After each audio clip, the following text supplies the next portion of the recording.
Hello, hello, hello. This is the last dating diaries of 2025. This is Christal XO. I am one half of the dating diaries conversation, and the other half, of course, is Scorpio Moe. What up? What up? What up? What the you got on? Let's start. Well, I did not have a Happy New Year's. I didn't have a Happy New Year's get up. So I thought I would do my Mrs. Claus. This was my Mrs. Claus get up. So, it's festive. It feels festive. Yeah. If you say so. What up, everybody? I just felt like I needed to do something festive. It is the last dating diaries of 2025. Hell, it's the last day of the year. It is the last day of the year. Don't we have some type of music or some type of fanfare? Oh, not that one. Right. That's not the right one. That's the LBC music. Hold on. It is. We don't have any. No, it's not Boxing Day. I don't know. Right. You know what? You could do something nice for us, and you could like and subscribe. That's what you could do for us today. Before we get into tonight's conversation, we have had a full year. We have had a full year. Thank you all. And for those of you that are here with us tonight, thank you so much, because we know a lot of people are out in the streets, carrying on. You could have been anywhere in the world, but you decided to hang out with us. Yeah. Just for a few hours. But we definitely love each and every one of you guys that are part of the XO family. I think, I want to start by, I know we talked about what dating things we want to leave in 2025, but I want to ask you, what are some of your fondest conversations this year on the dating diaries? That's a great question. You know what? I think every time we have like a guest that's like a therapist or of that nature, I do learn. And I learn from the people, because we get a lot of feedback. Mm-hmm. We see different perspectives and certain things. I never really looked at it like that. And I'm not supposed to. That's what I'm learning too.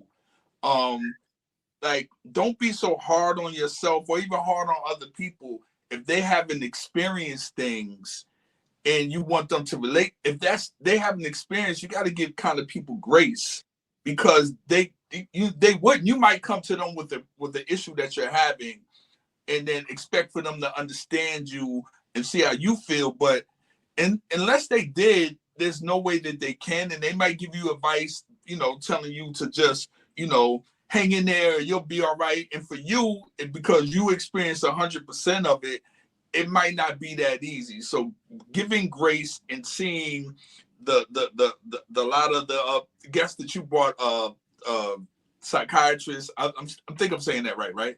Yeah.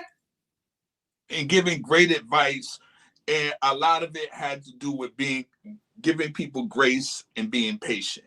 So that's probably the biggest thing. All right. I like that. I'm trying to think of what I think. You know what I want to say? I think we had a lot of fun with the Never Ever Mets. I'm thinking of just like stand out things. Happy New Year, Lauren. Happy New Year, all things Emma. Thank you. Now, Lauren, I just knew you were going to be out in them streets. She said it's so cold in the deep. I'm sure. Sure. I just saw something out there where it was snowing bad. I was like, what? Yeah, I'm not gonna lie. I don't like going out when it's cold. But I mean, we also live someplace where it's not always cold. But like that definitely affects like my mood about going out. Because as a woman, you could put on a coat and all that, but your feet, I mean, it's still cold. Like you have a dress on, like it's just cold. I gotta give it to women, because your clothes are thinner. Yeah. Shoes, and even sometimes the top of the hill, if you're not wet, but unfortunately we live in Atlanta. Outside of, well, today was 50, but it's been in the 70s here. I'm not going. It has. So I mean, I actually thought I'm not going out tonight, but I think I'm going to go to. We're going to go to a comedy show tomorrow night. Gun Boss and he had to work tonight, so I think we're going to go celebrate tomorrow. But yeah, I don't like going out when it's cold. I'll be like, I like the clothes though. You're right. The clothes are nice, but I mean, getting out the car, walking to the building in the freezing cold. Jazzy J, well, Wisconsin, bless your heart. I guess that just has to be a way of life. You live in Wisconsin, you have to know that you're going to have to go out in the cold. In Atlanta, we can like, I'm going to skip this time. You know, it'll warm up next week. But what I was saying is, I remember, I think one of the most outrageous interviews we had is one of my highlights with, was it Derek? There were two of them that had the same name on Never Ever Mets. This one was from Detroit. And he was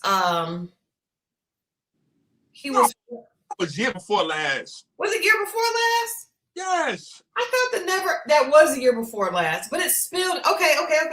All right. But still, this year the Never Ever Mets were funny as well. There still was a guy. They were, and that was the one with old girl that we met. I don't want to mean old girl, but who met us in Detroit. Lex was on that one. That was yes. Lex was on with Chris. Right. We met her in Detroit, and then also Aaron. That part. Right. Yes, who lives here in Atlanta. Or was that the year before? That was year before too, Christal. Hey.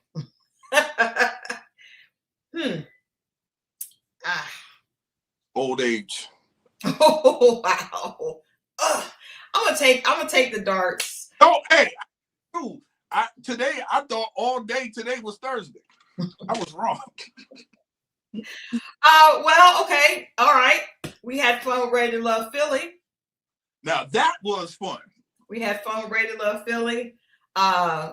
The whole thing with Rose and Cam and what was the other gentleman's name that Rose was, and Hussein. We didn't talk to Hussein, but we did have fun with Ready to Love Philly. I think that Ready to Love Philly. What's up, Tamasha? Ready to Love Philly introduced us to a very different type of Ready to Love and prepared us for Detroit. Okay, I like that segue. Okay, I like that. Yeah, I think Detroit has been very different. I think we've talked about how the southern states, Atlanta, Texas, and even Florida, and were very different. And even DC. DC is more Midwest, but I guess it's more East Coast, but it just still wasn't like Philly. I like the rawness of Philly. I like the in-betweenness of Detroit. Yes, I think Philly was just maybe a bit too raw. And I will say this, because every season, Never Ever Mets 2 was this year. Okay, I was wrong. I was thinking Never Ever Mets season 1 was the one that was hilarious. Right. This year was okay. But we did have, the Never Ever Mets is just so off the chain that you have like stuff that don't make sense. But I think like with Ready to Love, we talked about that. You see actual things that are happening in dating. So I would say I feel like Ready to Love Philly, we got a chance to see how real people react. But my concern was every season women complain about men not being on the same level as far as jobs and just equally yoked. You know what I mean? And I think Philly, we saw a huge disconnect. Detroit seems to be more of a fit. Yeah, I think so. No, I think so. It's a great looking cast in Detroit. You know what I mean? Philly. I don't think that people are. I tell you what, when Philly had them backpacks on, walking to the Sprinter bus, that worried me a lot. That really worked, because every season people caravan. Like, people don't always couple up and drive, but like two girls will come, a couple of guys will ride together. For Philly to be walking down the street to a Sprinter, that really worried me. Close by. No. No, there's no excuse for that. That really, I wish they just didn't even show it. It's maybe they didn't have the budget for Philadelphia. I don't understand that, but I just feel like it just was very telling. I'm interested to see. You guys know this Friday, in a couple of days, we're going to see the vacation with Detroit, and I'm excited to see that. Did they going? Say it again. Did they say where they were going? No, it's always someplace in that same city, just in a secluded area. Okay. But it looked like, I mean, for what the clips looked like, it looked nice. Hey, you there says, what are the Detroit men's jobs aside from IT and real estate? Ready to Love brings out a lot of real estate moguls. I will say that.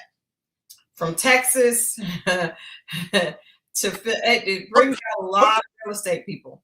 They're not really on the clock. They're not on the clock, so they can film, right? Because I do wonder, like, if you got an opportunity, you guys in the chat, let us know. If you get an opportunity, because I know a lot of people that watch this show have aspirations of going on a reality show. Maybe not all, but some of you do, right? So what happens if you get an opportunity to film for 6 weeks, but you have a job? What would you do? What would you do if The Bachelor, because I submitted you for The Bachelor. So, well, The Bachelorette, actually. So if you get an opportunity to film The Bachelorette, but you have a job, what would you do? Because some people, I think, quit their jobs. First of all, I would never do any of this, but I would not quit. I'm like, listen, if y'all would have to shoot around my work schedule, or I find out, go to my job, how much vacation, depending on what time of year, how much vacation I got left, and I roll the dice on that. I got to get paid. Yeah. Okay. Lawrence, they work with us really well with scheduling. Yeah. But I think some people, I know here in Atlanta, when they filmed the first 2 seasons here in Atlanta, they did work around scheduling, because my girlfriend definitely has a job and definitely was not trying to miss any of her work. But there were a lot of people who didn't have regular jobs, who were just kind of free. People that want to be actors. You know, there's a lot of people that just had like free time and free space. Don't people bartend and stuff like that? They do that. Maybe. I know when we filmed in Italy, because we filmed there, they had to leave the country for 3.5 to 4 weeks. And but I mean, some of the, I think there's a couple of bartenders and real estate agent. Oh, I know it was a real estate agent, retired. And then, yeah, I don't think anybody was like in a demanding career. But if you're like VP of something, you can't, you're not going to have 2.5, 3 weeks of vacation. Anyway, just a question. I just wonder, how does that work if you don't have a job like that? Put it all on there. If I do, there's always like hair salon people. Oh yeah. Yeah. But I do feel like the men were a lot more balanced with the women as far as work. Also, I thought it was a better looking. I mean, sometimes you have, decent looking guys. That's important. Tall. We know Lauren. But speaking of Lauren, I do want to say Mo and I watched the clip that Lauren has on the T. What is it? What is the T? It's the T app. The T Detroit T. T and the D. T and the D. T and the D. Yes. Shout out to T. T and the D. Shout out to Christina, Ina, and Cardi, who do T and the D. So, all right, we were talking about this. Lauren has a video, and I meant to pull it to play it. Should I pull it and play it and then talk about it? I think we do better illustrate, and she probably got it on her Lauren Access as well. But yeah, T and the D. She does. But did I send it to you? Access Lauren. Yeah, you on something you did. Yeah, we did. I was like, Mo and I will text, and then it'd be like, I don't remember where I put it. At. But okay, this is the thing. All right, let me just pull that. Oh, she said I am not associated with T. Pardon me. I thought that you showed the clip on, but this is just Lauren. It's just Lauren's clip. I think Access Lauren. It's just Lauren's clip. But we want to talk about this clip because I want to talk about how to find. Okay, I got it. All right. Hold on. You entertain the people while I go take care of this. We kind of set it up. I think, and this would be kind of helpful for, and not just this, but this would kind of give you a clue on if you're doing something, meet the people where they're at, right? That's what I got from this. Meet the people where they're at. If you want to date, let's say, doctors, right? I would assume you hang out at a clinic, I don't know, some type of doctor's office, hospital, roam the doctors, get cool with a nurse, get in a nurse's. You go where the doctors are at. You meet the doctors where they're at. Golf course, country club, that kind of thing. If you want a rapper, you go to the VIP sections, meet people in that. And this exercise that Lauren did, because I don't want to give it away until you see it, but she was just doing a social experiment, I suppose.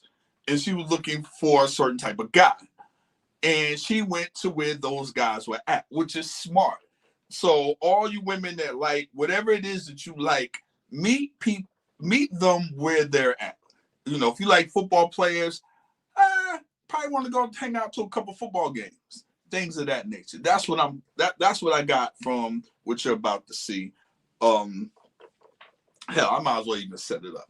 I think Lauren, if I'm not mistaken, she was looking for tall men. Not just, I don't think it was for her. She was just kind of do this, social experiment where she's entering basketball gyms or whatever and ask these guys would they, I think it was date her or whatever, because she was just looking for tall men. And would they date her or women like her who are also tall? And you see the guy's reaction. So that's smart because usually basketball players are tall. Not all, but most of them. So that's what you would do for all you women. If you're looking for short guys, I don't know what to tell you. But if you're looking for tall men or whatever it is, meet people where they conjugate. I think that's how you say the word. That's what I got out of it. Meanwhile, I don't know what you guys are doing for the new year, but I do hope you bring it in safe. I'm definitely bringing it. I don't really do much on New Year's just because I've done a lot over my time, and I just like to bring it in with a prayer, somewhere peaceful. I've seen a lot of things happen over the years and New Year's Eve. For me, it's a creepy time at night, roaming around, and the stuff is, I don't know where you're at, but I know a lot of people like to, shoot firearms in the air, and I know somebody that actually got harmed that way, unalive. So I only do the New Year's thing unless it's in someone's home, a close friend, or things of that nature. I play it safe and usually come in with a prayer, peaceful in the home, and then start the new day after that. Did you get it? Yeah, I'm getting it right now. You come in with the prayer. Yeah. New Year, I say like I haven't been out. Matter of fact, the last time I was out is because I was working a nightclub and I was doing that. But even then, like I said, I don't like New Year's Eve. For me, I just rather bring it in peaceful, safe, and sound, and then take it from there, man. Okay. This is a new Moe. I know the Moe that was out.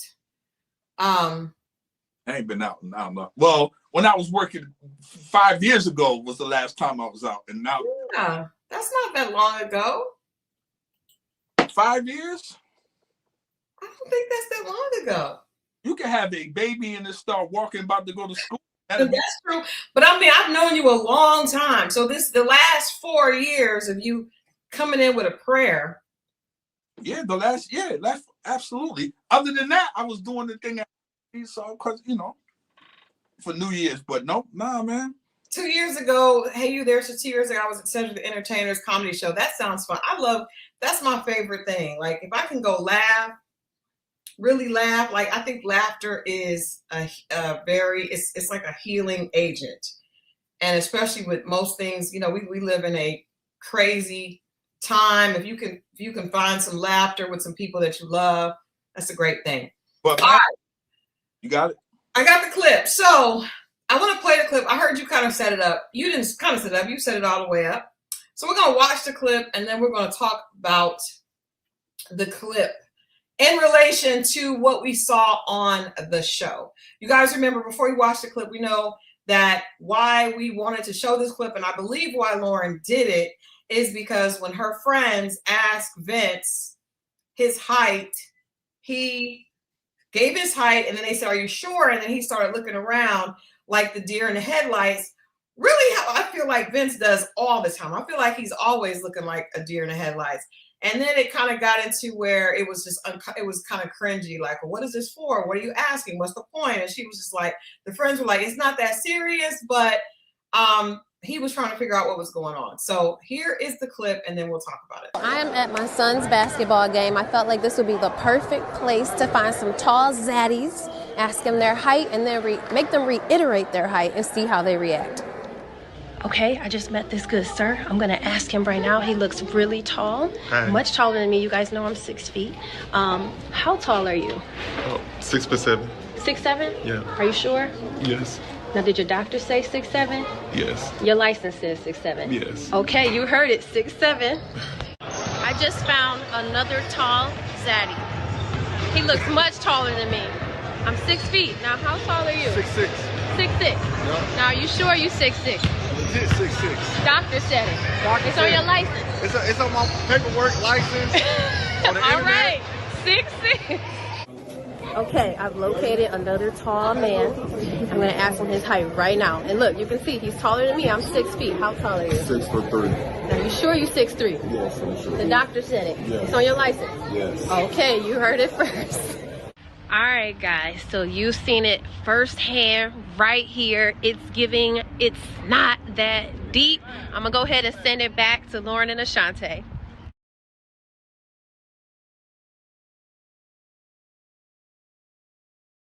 All right. That's why confidence, because they know it. When you they're huge. They're huge. Or when you okay, I just want to give context. Okay, first of all, Lauren is a very beautiful woman, and if you by herself walking up to a man who is huge, 6'7" is huge, and saying, does it matter about the height? Of course, yes, he's confident. He's in a basketball gym. She's beautiful. Of course, he's not going to have a problem with that. I think it could have been different if it was a group of women, because you see, I think so. I think a group of women, especially if they don't all look exactly like Lauren, a man may respond differently. We're like, okay, yeah, what? I think that part of the response is because of Lauren. And I also think they probably see her around. I think that's different than what happened at the table with Vince. And I do agree, because I don't think that Vince, if he's 6'2" or whatever, I can't remember exactly how tall he was. I don't think that he doesn't feel like he's tall. I do know Lauren and her friends are correct. Men do lie about their height. Men do lie. Because I told you, I went on a date with a guy one time and I busted him out. I was like, you are not 6 feet. Because he told me he was 6 feet on his dating profile. Then he told me that he used to play professional baseball. And the reason that he put 6 feet is because they try to exaggerate their stats to make the other team feel like they're taller than they are, which was ridiculous. But I let him live. But I did tell him I knew he wasn't 6 feet. I've done that to several guys. So I do know that they do lie. But I think that the reason that the men were, first of all, so overjoyed to talk to Lauren is because she's beautiful and they probably are trying to holler. That's all the more reason to mess up. What it is that I think that Vince, let's say he said he was 6'2", and someone else other than them, said, no, you look maybe 6, maybe 6'1". You don't look. So then you have a complex about it. So when somebody asks him the second time, he feels away because he's heard that before. That's where that comes from. I promise you. I think Vince is just nervous all the time. When he sat down at the table, he said, the girl was like, are you nervous? He said, always. And even Lauren said, Vince is extra. He's always looking for some deep meaning to everything. He flipped out for nothing. I was embarrassed. I do feel like Vince is just, I think he's just always trying to make sure someone's not trying to play him. I got to, okay. So switch it around. And someone says, hey, are you a homosexual? And the guy goes, no. And then they said, are you sure? He's going to feel a way. Yeah. That's what it is. Yeah. He's displaying something. So I just think he's might have hurt, but the confident guy, whether he's not a homosexual, is going to be like, he's going to stand on it. He ain't going to. Some guys will be irritated if you ask them that. Yeah, but what they're not going to say is, where are you going with this? Because that seems suspect. They will say that and they'll be irritated. Yeah. I think we can both agree that Vince is not confident. I think he's confident in what he does, whatever that is. Most people are. I just don't know what it is. Okay, I think when you sit down with a group of women, that's not his thing. That's fair. That's what I'm saying. So I don't think he's insecure. I agree. I don't think he's insecure about his height at all. Most guys that are actually really that height are not. I think Vince is paranoid that someone's always trying to play him. What are you asking me that for? What do you mean? What is that like? That to me, that's the energy. But I do think that, first of all, when a man is approached by a beautiful woman, he will probably not have a problem. Period. Now, a group of women, sometimes guys act a little different. Lauren says he has a sense of humor only when he is joking. I also think that's because he's socially awkward and doesn't have the same sense of humor as everybody. So Vince and Nicole met me at a radio station to do an interview. It did not turn out the best, but I had to check. My point is I had a chance to meet Vince prior. I just thought he was like, did not want to speak to us. Like he was very not, it was my cousin and I, because you hadn't gotten there yet. He spoke, but he just seemed very standoffish and and even when he was doing the interview, I think his sense of humor, everybody doesn't get. And I think he doesn't get everybody else's sense of humor. Okay. But in any case, I do think that men lie about their height. And I do think that we should start calling them out on it. Now, once we do that and we start body shaming that way, and once we start body shaming and we start talking about weight, it's going to be fat. My next question was, ladies, we do that. We do have to know that they may also call us out if our weight does not line up with the weight that's on our driver's license photo. But if you show up, if you say you're just slightly chubby, and I see way more than slightly. First of all, that's not even an option. The option is not slight. There's not an option on a dating profile that says slightly chubby. As chubby, you show up huge. Well, okay, but Mo, when that does happen, there is a consequence for that.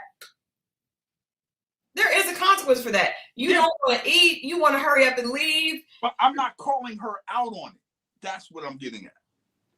Men don't do that unless you're rude to him. Then he's going to feel a need to call that. But initially, men were not called. You'd be like, "Yay, you said you was chubby. We're not going to do that." Y'all would do it with height, but we wouldn't do it with. So what should I have done because I told you when that happened on that day. You should have took the L, enjoy what was there, and never call him back. Keep it moving. I just wanted to find out why he was lying. I mean, what difference do it make? He told the lie. It wasn't like he's going to tell a good enough lie where it was okay. So but I'm just saying, like, why would you put down a height? Because it says 6 feet. Why would you put down a specific number? Would there have been a good enough answer for you? I just wanted clarity on why he did that. Because he knows at this point it's over. You know it's over. So for him to he didn't know. He did not know. If I didn't say I thought you bought into it. But what were you going to get? Just the satisfaction of saying that's a stupid reason to lie? I just was like, why would you lie on your dating profile? He wasn't 5'5". He was like 5'10", 5'10" and 11, 5'10"-ish, 5'10"-ish. Yeah, It's about right here.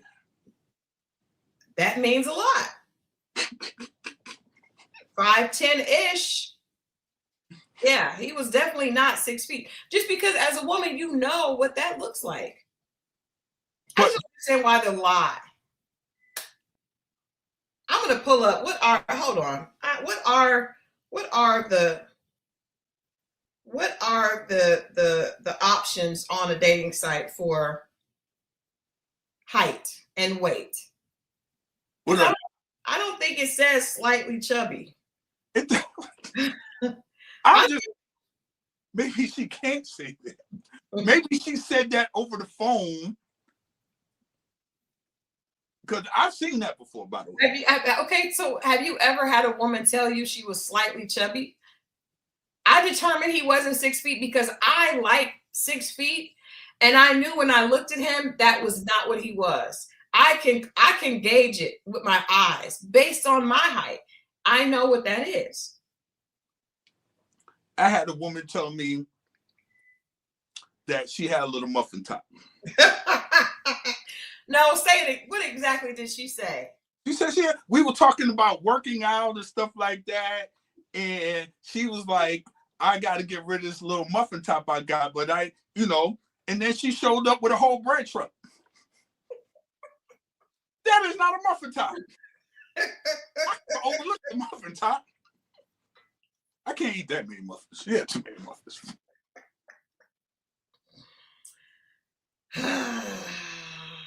That's crazy that she told you. Maybe to her it was a little. As a matter of fact, I think that was the first time I heard the phrase muffin top.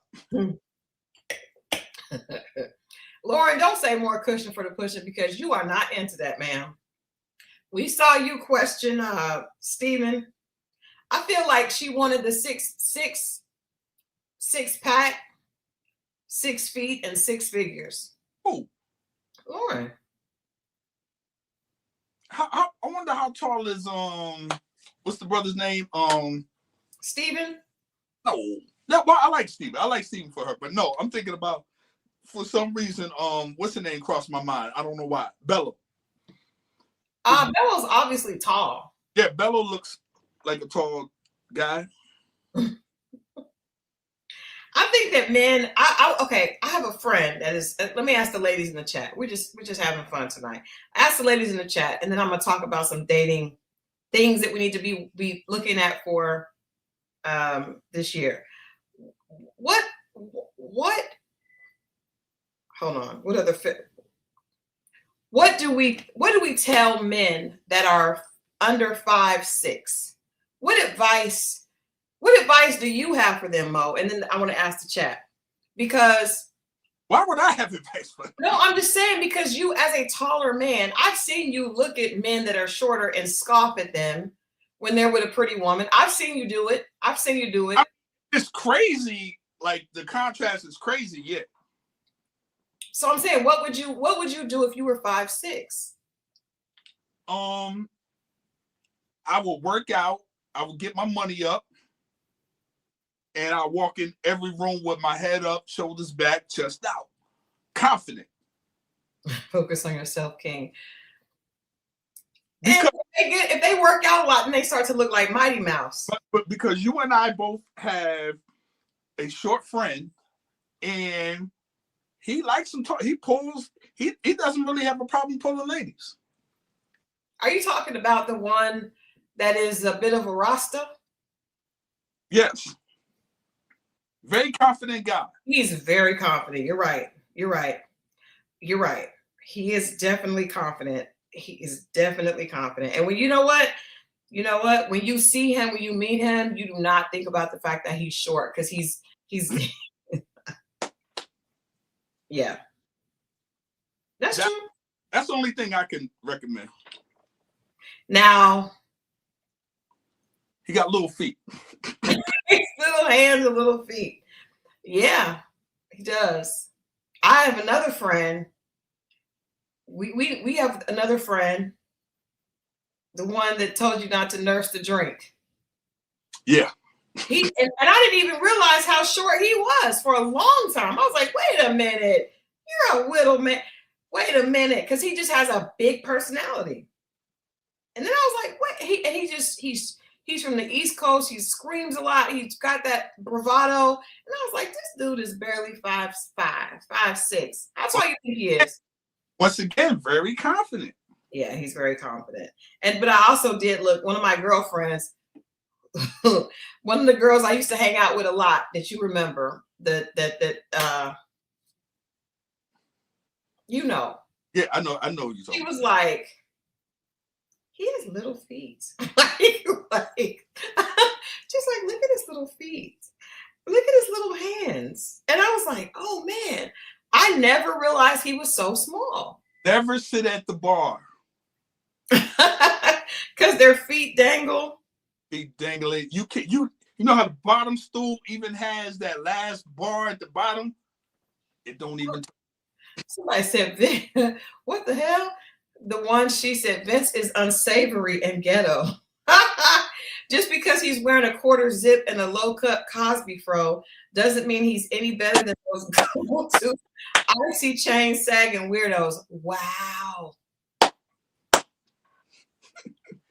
That is funny. He came for Vince. Unsavory is wild. That is hilarious.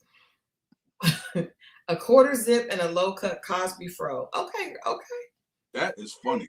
Jesus. All right, Mo. I found the body types. Oh Lord. Slim, athletic, or curvy. That's where we get into trouble waters right there. That curvy part. That curvy part. That can be tricky. What are the requirements? Especially in the South, that can be very, very tricky. Curvy. How do we know? What are we saying from you as a member of the male coalition? How are you defining slim, athletic, and or curvy? Now, yeah, I have a question. What is the difference between athletic and curvy? Well, it looks like you might be in the gym, spend some time to sports, you exercise daily, nothing hanging over any belt. Look like you can run if need be.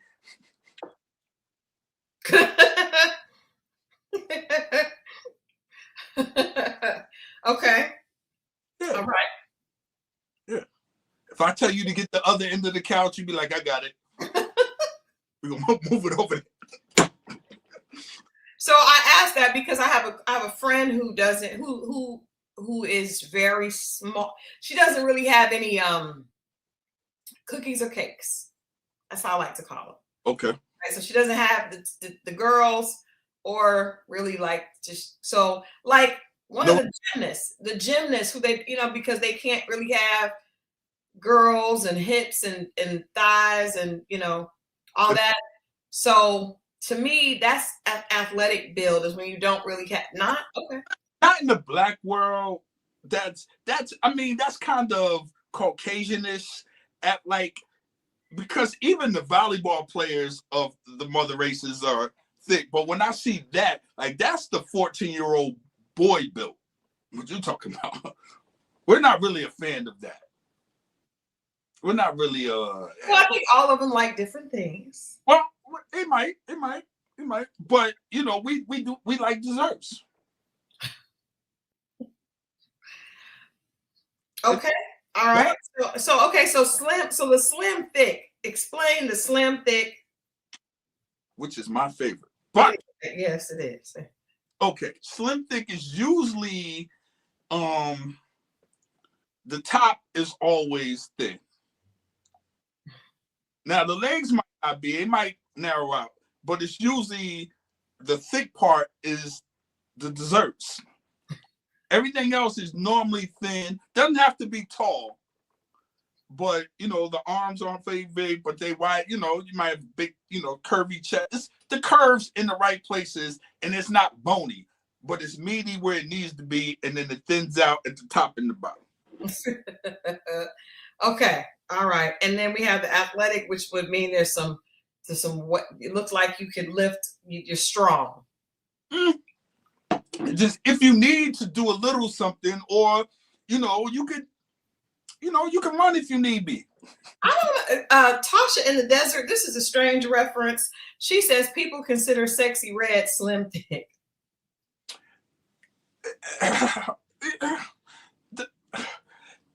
If I can get past the nasty, dirtiest part of her, I can probably see that. She's nasty to me, but I can probably I'm about to say Sierra, because I'm seeing these people, but I know in real life, a lot of them are smaller than what they are. Yeah, athletic. I mean, Sierra would definitely would be athletic, right? Yeah. I can see that being athletic. Yeah. Dancing and things. Well, yeah, she's got muscles in her legs. Tiana Taylor. Tiana Taylor definitely. Oh, I give you one. Bernice Burgos. Even though it's made, she went to the gym, but that's slim thick. That's the perfect definition right there. And I know before y'all get on there, the doctor made it. I get all that. I'm just saying that's what she made her body like. Okay. And then what would be curvy? Monique. No, I'm just playing. So curvy is no. That's the far end of curvy. That's way. No, okay. Curvy would be who? We could start from. Oh man, because there's different variations of curvy. Oh, who? Give me somebody. Christal,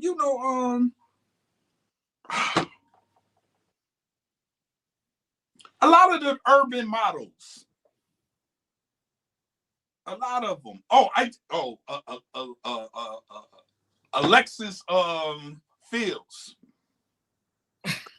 We are not talking about my friend's girl on here, sir. Hey, I don't know that lady. Curvy. Queen Latifah is even curvy. It starts to tilt after that. I'm just putting it. It's Candy curvy.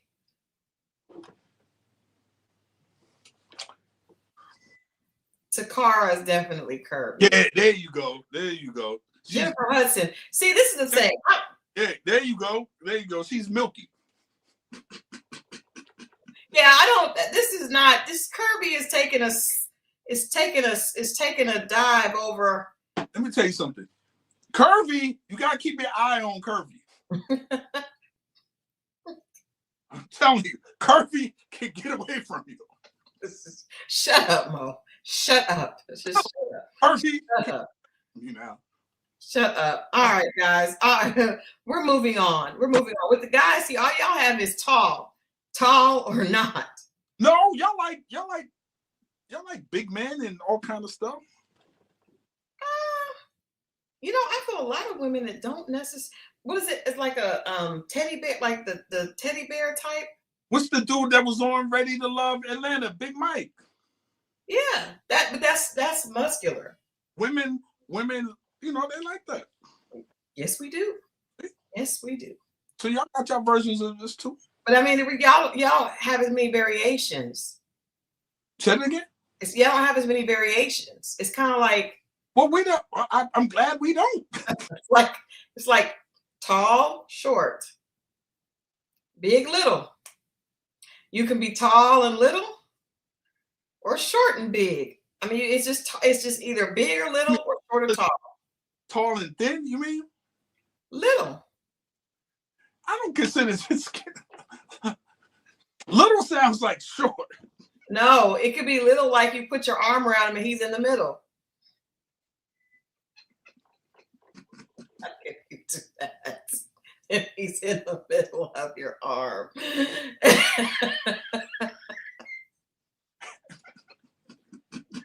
All right, moving on. I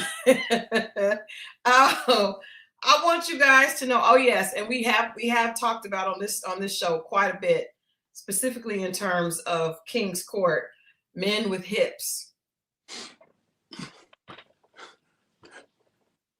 What it is there are men that are shaped like their mothers and women that are shaped like their fathers? Which is worse? What do you guys think? Which do you think is worse? A man shaped like his mom? Because I know a guy right now, a friend of mine, and I've always told him he has his mother's build. I'm surprised he's still your friend. He's got hips and small legs at the bottom, no muscle tone. Hey, it's a lady at my job built like C Boogie. You mean a broad-shouldered situation? It got broader now because she done had a baby. When broad shoulders, they come down to an inverted buttocks. But no. I saw a TikTok, and I'm going to say this. What I really love about social media, I saw a TikTok where a woman had that. It's called an inverted triangle, where it comes down to a point here and then it goes up. And she showed outfits that work for that body. I think I sent it to you. That did not work for her. Yes, it did. She looked a lot better. She might look better. She looked better. I sent it to you because I was like, whoa. And then she put a lot of women in that category. And some of the women were like, I don't belong in that category. She was like, yes, she does. Oh, you know what? I got to talk to you guys about something else real quick before we get into the dating situations. I can't find it. I sent you this a while ago, but she was showing the different. I remember. She was showing the different outfits for the inverted triangle. I didn't know what that was the name of it. All right. Hey, when the women I want to date a big guy, it might work if you got a son, but if you wind up with a daughter, you don't want your daughter built like that. Oh, yeah. Do you know what the biggest difficulty is for these two young women? Yeah. They both have the same body type, and it's a body that is very complicated to balance, especially the lower part, because at a quick glance, it gives the impression that the hips are very small and much smaller than the rest of the body, but in reality, it's just an impression. Since the waist is the largest part of the body, right? That is, the abdominal part is larger than the shoulders and hips. It gives the feeling that the hip is much smaller because this area here, look, hold on, let me move up here. This area right here, you see? She kind of distorts the hip area. With this other girl, it's the same thing. It looks like her butt is much smaller. And look how interesting if we draw a line that comes from the shoulder, right? From the shoulder joint going down. Oh, her hip is in the exact same proportion as her shoulder. Basically, area here what it's saying is that the belly is throwing it off. Sherry Shepherd was on that list. at least she out there trying to save him, help him out. Well, no, she wasn't doing the thing, but she was helping with the information. I want to say, because you saved me from jumping out there last night. I do want to talk about that though. Oh Lord. No. It's just a quick address and a move on. Okay. So you guys know we had an interview. Detroit, Ready to Love Detroit has gone crazy. Tina, what is happening? Not give me a Mo. You always have your super fans in the chat. Thank you, Tina. Thank you. Go ahead, Chris. Stand up and twirl around for Tina.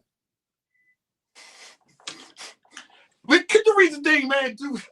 I think you should stand up and twirl around. It's New Year's Eve. Why not? Listen, man. I'm just saying. You have Tamasha. There's people in here. She said, "Take your shirt off." I didn't say that. I think you should stand up and do a turn around for the ladies. Could you continue, please? Man, at least hey, you there? So at least spin around in your chair.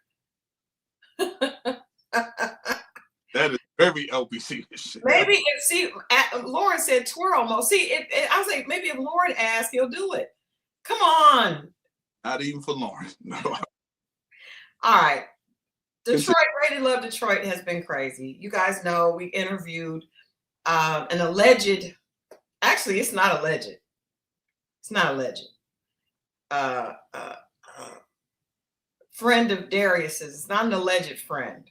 It's a friend. Former friend But there's enough proof that they were friends, at the very least. We don't know if they were married. We don't know, but we do know they were in some type of relationship, right? So we interviewed this lady, and after the interview went for about 2 hours because she had a lot of information that she shared. And then the next day we got on and we discussed the interview. I did get several inboxes from this lady telling me that she was upset with what she heard on the conversation that we had about the interview afterwards. The next day. So what I want to say is, and at first I got angry because I was like, I really feel like we gave her a platform to share her story. And I feel like we went out of our way to be respectful. Now, it is not our job to pick sides or, make a judgment on who's telling the truth or not. And I also thought questioning her on certain things, because I did ask, there were several times throughout the interview where I know that I called on Jesus for help several times. And you guys know that watch this channel, I am always a woman that, hearing a woman admit certain things, I'm like, girl, we can't be doing that. We got to do better as women, right? So the next day, we didn't point out any inconsistencies because I thought it would have been rude to do that to her while she was sharing her story.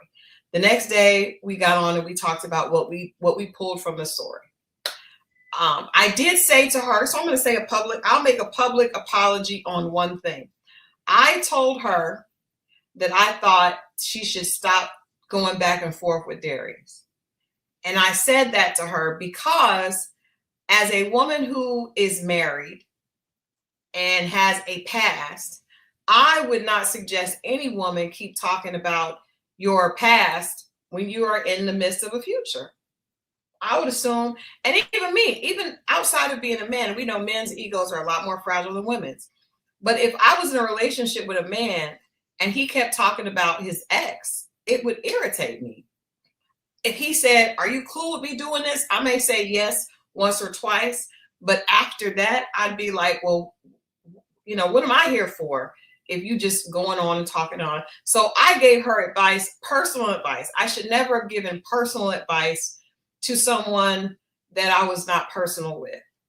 We're two different types of women. We are not the same.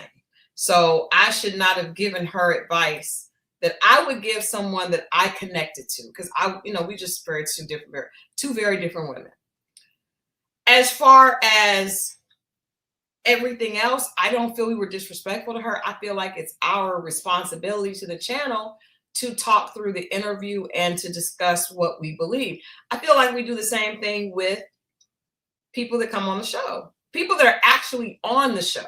That's not that we gave a platform to someone who's not even on the show. But I feel like when we have people come on, like, different castmates from different shows, we always say if we believe what they said or not. True? Say it again. If somebody comes on the show and says something that we don't believe, we usually say later, we don't believe that. Right. I think we have to define, because that was the thing that came back, fair space. We mean in real time, letting people tell their story. We can have an opinion on another time because we got her from another interview where she wasn't given that. Right. And we gave her that. And then the next day we just spoke on how we viewed it. We didn't cut her off. We let her talk. Mm-hmm. The other did not do that. So that's where I think people got the disconnect. And then obviously we can listen to another party. We just said what we gathered from that and kind of kept it moving. But she got upset and she felt like me, she didn't say you. It was all directed towards me. I tore her down.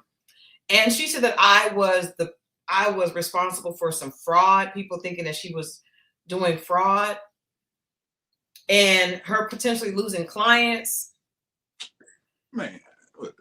And I'm just like, I think anyone who would base their business on a YouTube channel, that's problematic.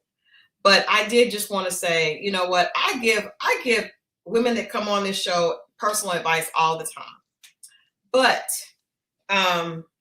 probably because there weren't any commonalities between us, I probably should have realized she probably would not take that advice.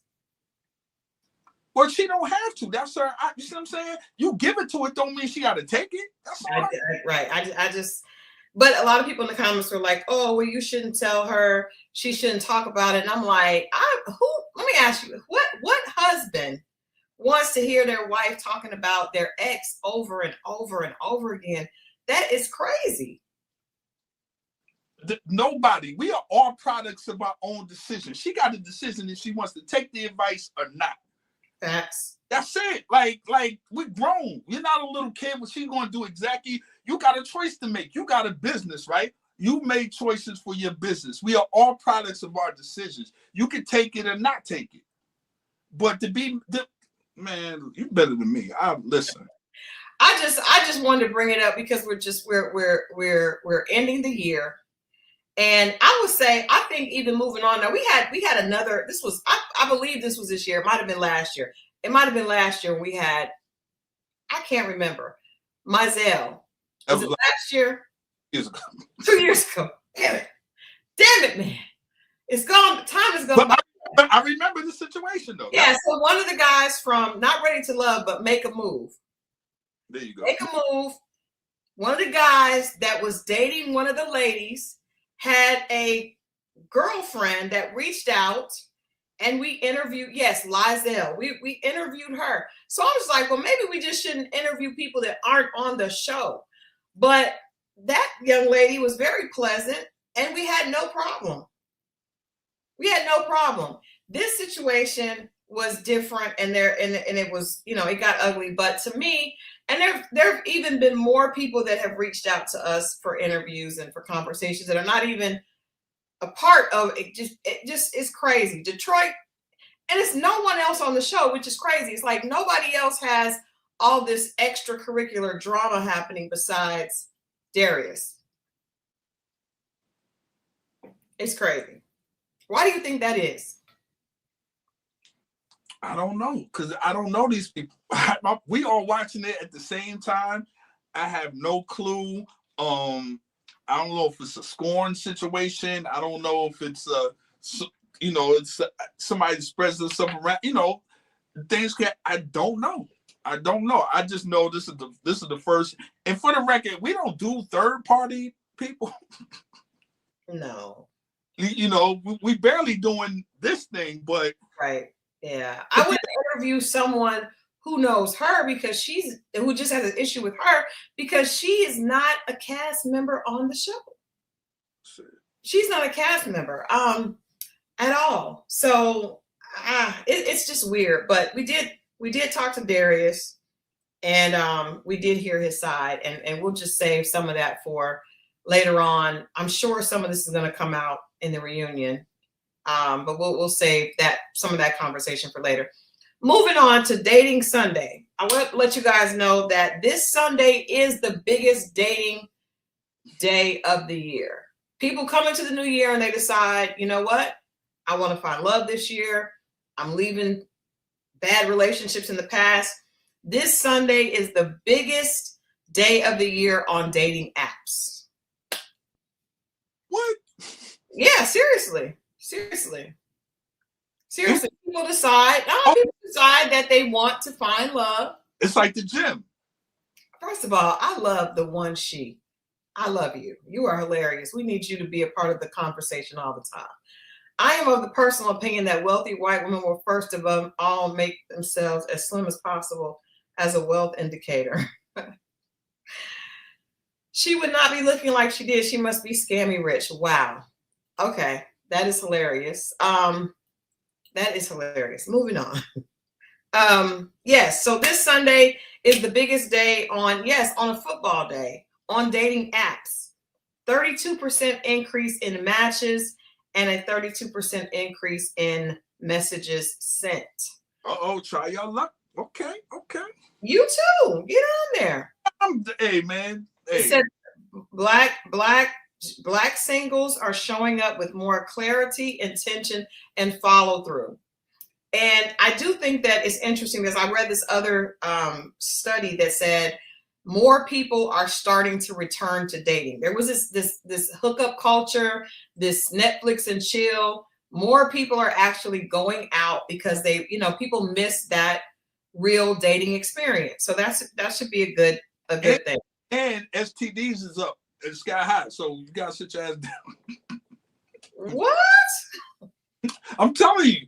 That would make it the opposite way. I would think people would want to stop having one-on-one. I'm talking about the hookup culture. That's what that is. The Netflix and chill. Yeah. Yeah. Black women going into 2026 are taking themselves out of the pool. I don't know. Are we? Yes. You think so? It sure sounds like it. When you hear them, before you used to hear, I'm a lover girl, I love it. Now it's the I don't know if it's the music, the culture is dictating the music or whatever it is. But you see, they're young people. I just hear their conversations. This is for Gen Z. These stats are for Gen Z. Oh, but the other thing is they could be tired. I mean, the people that are saying that probably got 1 or 2 kids and they just tired. I think at the end of the day, most people do not want to be out of the dating pool. I think that people may be discouraged, but I think just like if you get discouraged from jobs, you don't take yourself out of the job pool. You just to figure out how to fix your resume and go back in from a more positive perspective. So I think, like you can't just say, well, I'm just going to give up. I hope many of you have not given up. Tammy, don't give up. Here are some highlights that could be useful. It says pre-qualifying, that may be a good idea. Nearly 50% of people dating raise non-negotiables early nowadays, and 86% are doing it in the first few days. That means all the pre-qualifiers need to be, non-negotiables need to be talked about up front. To me, I think that would be great to put on your dating profile and have in that first couple of conversations before you even go on a date. I say not in your profile, having in the conversation. I sent you something and you agreed, and I was like, see? Yeah, there was a profile that Mo was looking at that had, the young lady had all the only non-negotiables, only no's. This is what I'm not going for. I'm not. And if you think this, I'm not. Games, I'm not. It'd be like, yeah, that's anytime you're focusing on all the not, then you're going to get all of that, or you're going to strike a nerve. The people that are really serious are not going to focus on that. Another highlight is I like that. Hey, Tammy said, don't bother me if you have minor children. I'm with that. Community cuffing, 40% meet romantic interest through shared community spaces. I think that can be a good idea just because we're in a crazy world. And I think if you meet someone that is totally outside of your circle and doesn't have any connections to your circle, it can be kind of scary because people are married. There are married people intercepting the dating single pool. There are people that are, have been in trouble, have been, done vacations away. Like if you've been to jail, it's like sometimes you need to know there needs to be like 6 degrees of separation. Can I say something? I'm glad you said the married thing. I want my married men out there, like, stay out of this shit, man. They are the worst dudes. They are not gonna stay out. Like stay out of, like, you got yours, get out. Like, they're not getting out. I've seen workspaces where it'd be a new employee or whatever. The first one shooting toward is the married guys. I'm just like, no. They're not. I don't understand that they're not. And then for some reason, women are not going to stop considering them as options. I'm not sure why that is, but especially if they see their woman or seeing what they do. Me and my lady doing that, how we talked about, and she was like, I want a man like that. And she'd be like, no, I want that man. I want that man. I want to do exactly what she did. Hey, you there, so I should have ordered pizza. I have a great meal to bring in the new year waiting on me. Shut up, Mo. Shut up, Mo. So yeah, I do think it's a good idea to, and if the person doesn't know anyone, introduce them to your friends. What do you think? Introduce them to your friends quickly, or tell them. One of my guy friends, and I think most of this too, tell them that you have male friends around, like mention people so that they know you have a supportive community, so they can't just, try to railroad you or try to manipulate you. If you tell them that you have people that, are part of your circle and a part of your immediate village, that is a help. Tammy says, I don't even want a man who's separated or newly divorced. Can I tell you guys a story about this? Yes. I have a friend who was dating someone who was divorced for less than, I think it was right around a year. And I always say to my girlfriends, do not, divorced people are dangerous people. How do I know? Because I was one at one time. And I think a lot of times, even though people may be emotionally separated, by the time the ink is dry on their paperwork, they still may have some healing to do. And usually, if a man is I would say between 40, mid 40s and up, if he's newly divorced, he's probably been married for, if he's not just, somebody out here playing games, if he was married for a substantial amount of time, say 5 years and 7 years and up, right? So he was locked down and he just got free. This is not a good option for you. If you've been free, you're open. He has been locked up. He's just got free. He is not trying to settle down anytime soon. This lady has a beautiful home. She got rid of her and her ex-husband. They separated. They divorced. She was single for a while. She starts dating. This man has just got free. And he has, upgrade. He's been in the gym. He's living the life of now a newly single guy. Now, also, in addition to being newly single, he also has a little bit more paper than he had when he got married the first time. So his dating experience is totally different in his 40s than it was in his 20s. So he got a little bit of paper. He's working out. He's one of the few men in their 40s that have, that got a nice little physique. He is killing it in these streets. He is dating women from their 20s up through their 40s. It's all open for him. I told her, this is not the man that you need to be dating. She was dating him for a while. She said he would come over, they would spend time. He does all the good stuff that women like to do because he's been married. So he knows how to cuddle. He knows how to be, do little things around the house. He knows how to be a house husband. But when it comes to a commitment, he is evasive because he does not want to be locked down. He's thinking, I just got away from having to tell somebody where I'm at. I'm not going to do that right now. So I would tell women, I'm going to say, if a man has not been single, not divorced, if he has not been single on his own, had his own place for at least 3 years, be careful. 2 to 3 years. I would say at least 2.5. Do not get one who is right out of a divorce. There's a rebound happening, and more than likely, he is enjoying the freedom that he has after being locked down for a while. What do you say, Mo? I agree with most of it, not all of it, most of it. What do you not agree with? Well, depending on the man's character, because he could be domesticated, he could be not the problem in the relationship. Just because it ended, it doesn't mean it ended because of him, and he might have wanted to be in it.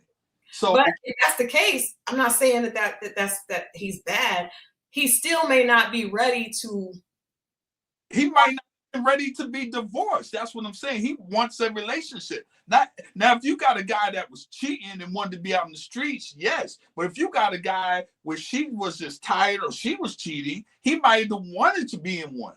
It's not him. Sometimes it's not that way. And the way we're spinning it on that, it just made it seem like it was all on him. She might have wanted a divorce. He might have wanted and be domesticated and wanted to be in a relationship. And he may not be that type of guy that's even in the streets. Right. But I still think it applies because then he's heartbroken over her. Yeah. But I'm just saying that's true. I'm not saying that you shouldn't get with him because he's not going to be any good. I'm saying either he needs to heal, and sometimes the healing looks like getting that itch out of his system. Sometimes the healing is just because I've gone out with a man who wanted to be married and who was heartbroken, and he spent most of his time talking about the woman and what she didn't do and how she hurt him and how she did all this. Like they don't healing. And I'm saying women too. I would not advise a male friend to date a woman who was newly divorced. People need to heal, man. No. I get that. I get that. But I just know some guys. I'm thinking about one in particular, like he's just a relationship guy. And if it was right, because 9 times out of 10, if it ended, let's say he got divorced a year ago, technically he was probably divorced 3 years before that. He was living his own life. They sleeping in 2 different rooms, part of the house, blah, blah, blah, waiting for the kids to go. They been gone. Right. Ain't left the house yet, or she hasn't, or whatever the case may be. Just like when they say if a woman cheats on you, they like, or whatever, like it ain't, or if she breaks up with you, she been broke up with you. Yeah, but I still think that I'm just saying that we need to focus on and prioritize healing. Healing doesn't allow you to go from one to another, you know? But I think at a man, it could be, look at me, it could be dangerous. I'm out here all wild and crazy. But this, I mean, it's different. You're right. Honestly, I would say this, it's a sweet spot. You got to be careful about people who have been single for too long or not long enough. Because I know I was one of the people that had been single for too long. It was very easy for me to be like, I'm out. That was my MO, because I had been single for so long. It was not uncomfortable. It was very comfortable. I enjoyed my life. Be careful when people are happy. when people are happy and not happy by themselves, it can be very difficult for them to see what would make them more happy. Maybe that's where I'm at. I think that could be where you're at. Hey, you there. So speaking of Christal, did you hear that Britt Eady is divorcing hers? I did, girl. Who? Britt Eady. But let me say this. That situation, I never, and you guys know, I said this before, I never believed that was a real marriage. Britt Eady was one of the cast members on Real Housewives of Atlanta. And she was married to a man. I felt like that was a lavender marriage. I don't feel like it was real. So I feel like some of these business situations don't even count. You know what I mean? So I'm not surprised that she's getting divorced. I'm not surprised that Kelly's husband is suing her for fraud. I ain't surprised that Portia's coming back with a lesbian woman and now that's going to be on the show. It's going to be a part of her storyline. Tiana Taylor, and I put that up. Tiana Taylor and Aaron, I just never. That was fake. That wasn't. I feel like that was a publicity stunt. That part. I feel like he was the guy that started getting all the attention, and I feel like she wanted to win. Tiana Taylor wanted to win, and I think her getting him, he was the guy that he was in the headlines. Black women were going crazy over him. And I think she felt like that was snagging him would be a win for her coming out of her divorce. And I feel like that's what she did. He had the movie that came out with Old Boy and it bombed. Like, I just want people to understand this. Okay, we see the love contract between Diddy and Old Girl. Whew. Real in Hollywood. So a lot of the stuff that you see is not, trust me, it's not all of it, but a lot of it, when they hamming it up for the cameras, it's not. There's other contracts out there too, and you guys will be surprised. I agree. And it's like, if something doesn't feel right, it feels like it's too much. Like she's in his video and she's saying, oh, I've never been loved like this. Girl, you've been like, come on. After them LBC rumors came up from the husband. Right. Right. And that was not, and that's not even really a rumor. To me, if you and your husband are having threesomes with girls, then that's not really a rumor. It's kind of just like the lifestyle, right? You know, so, but yeah, I did see that. I did see Tiana Taylor and Aaron. I think that's just, I'm glad for him because he was young and he just got his career. He just got it being like the sex symbol. And then she, who has a much bigger personality, kind of latched on to him. And I feel like, you know, he just needed to be him. I see people saying that he liked pink others. I mean, who cares? Let him like whoever he likes. You know what I mean? Not super pedestrian woman, ma'am. Not super pedestrian. Hilarious. Yes, I did see that. But let me go back to my dating rules. Okay. Faith fishing. Faith fishing. 60% of daters say that faith matters are extremely important to them when choosing a partner. And that's also something that should be brought up early in the conversation. What do you think about that? How important to you is faith, matters of faith? We saw that has been a very big situation on Ready to Love and other dating shows. Well, how do you guys feel about that? Well, for me, it's so important that I tried to get on Christian Mingle, kick me off. They said I don't qualify. So, my faith is really. Do you have faith? Yes, I do. Yeah. Okay. Yeah. Is it important to you? Is it important to you that your woman has faith? Yeah, I mean, how she faiths, as long as it's to a higher, like I don't say how she faiths. Like if she's not an atheist, we're cool. Okay. And I'm real clear, because you're spiritual does not mean atheist. Right. So as long as it's that, whatever makes you a better person, I'm that person. Whatever makes you a better person, do that. Okay. Okay. Because you're not looking to raise children or things like that at this point in life, correct? Yeah, but even if I did, they're gonna grow up and figure out things for the, like, I don't know. I'm just not a real big on forcing things on people because after I'm long gone, they're still here to pick up whatever pieces and do. They figure it out like I had to figure it out. You expose them to whatever, and whatever they gravitate to, whatever their soul and what moves them, that's what it is. I don't. I think that for me, faith is really important. It is a part of my lifestyle. So I do want someone that has the same faith as myself. Now they don't have to be at the same place as me, right? And I think my requirements have changed now that I'm not raising children. When I was raising children, I wanted somebody that we could set the same type of example for our children. But now that I'm past that point, but it's still a part of my lifestyle. Not those from Christian Mingle saw this podcast. We may both be banned if they saw this podcast, but yeah, to me, faith is really important. I do think that, and I think that the more seasoned you become in life, or the older you get, you kind of know what really makes what's important to you, right? Ghostlighting. Ghostlighting is when someone disappears and comes back. So, like, ghosting is when they just disappear. Ghostlighting is when they disappear and come back, disappear and come back. And I'm sure most women out there like myself have had a lot of situations like that. 65% of people have.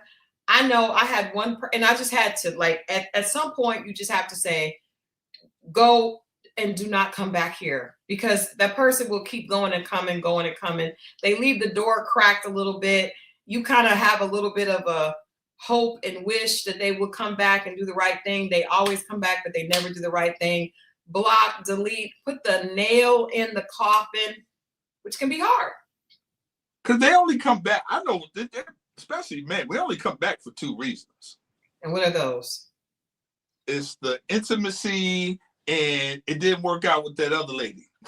That's so hateful. That is so hateful. I'm just telling you. Do you ever come back because you just thought about the person and you missed them? I had someone that, trust me, they left and they were out there and they were figuring out. That's why I've learned, and me and you was talking about the situation with somebody. I'm like, some people come back because the other stuff ain't work. But there's people that, it's true, but I'm thinking of a couple of your friends that come back because that's something, that's that old thing. You know, that's that familiar. It's familiar. But that's like a safety net. Like, not just bored. Tasha in the desert said, what about they're just bored?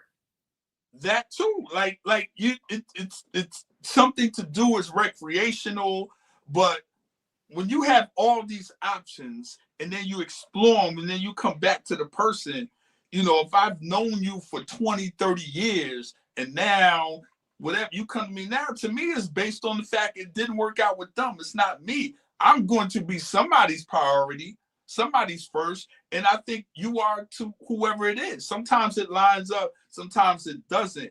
But if the person keeps coming back, why are they leaving in the first place?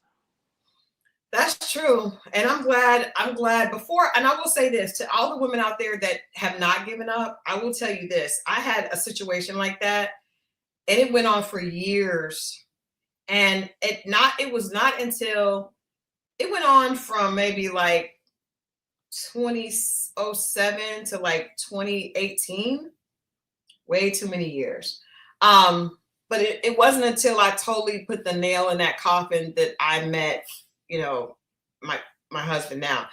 I don't think I would have met him if I would, because I always, like, no matter what would happen, that person always kind of had they could sneak in. It was just bad. But I had to cut that totally off and get that energy out of me before I could move on.